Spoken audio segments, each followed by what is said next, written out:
ladies, kamay sa mesa. Top 7 answers are on the board. Kung ang isang tao ay more than 15 minutes na sa banyo, ano kaya ang ginagawa? Laika? Dumudumi. Dumudumi! Nandiyan ba ang dumudumi? Tama. Pero meron pa mas mataas. Kung ang isang tao ay more than 15 minutes na sa banyo, ano kaya ang ginagawa? Nagsi-cellphone. Nagsi-cellphone. Alright, nandiyan ba yung survey? Mas mataas. Pass or play? Play. You're gonna play. Balik muna tayo, Laika. Wala yan. Eli, kung ang isang tao ay more than 15 minutes na sa banyo, ano kayang ginagawa niya? Naliligo, kuya. Naliligo. So, kung nandiyan ba yan? Top answer, Shane. Kung ang isang tao ay more than 15 minutes na nasa banyo, ano kayang ginagawa niya? Nagsi-shave. Nagsishave. Lalo kang balbasarado. Medyo mahirap talaga tanggalin. Pwedeng gawin sa kwarto. Di ba, no? Sa banyo mo lang ginagawa yun. Sa banyo lang pwede. Hindi magkakalat-kalat ka doon. Tama. Pwede. Nagsishave. Wala. It's okay.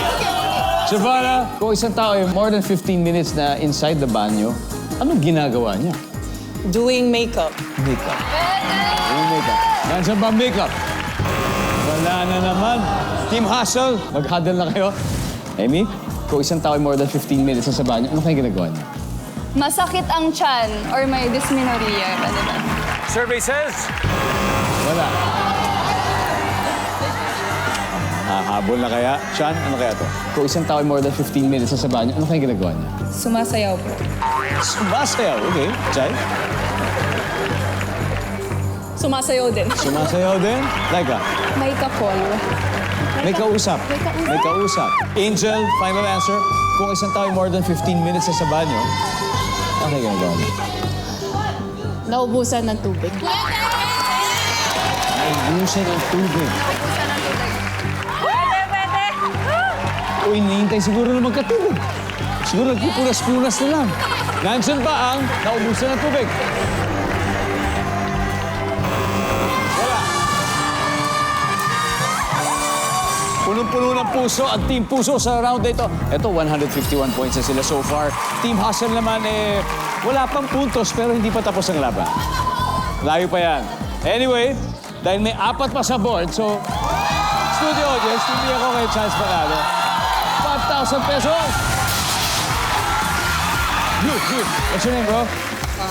Sean Harold po. Sean Harold. Oh, Sean Harold. Tiga saan ka, Sean Harold? Tondo, Manila po. Tiga Tondo. Okay. Sean, gaano katagal ka sa CR? Ano po, medyo 10 minutes lang eh. 10 minutes lang. Pero pag inabot na ng mga 15 minutos, Po. ano kaya ginagawa doon? Ano po? Magbabalibol kaya? Di po, naglilinis po. Naglilinis. po. Good answer! Nililinis ang CR. Nandiyan ba yung survey? Here you go.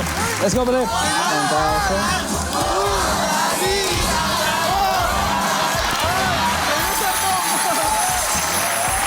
Yeah, 3 more. Number 7. Nag-games. Number 5. Naglalaba nga pala. And finally, number 4.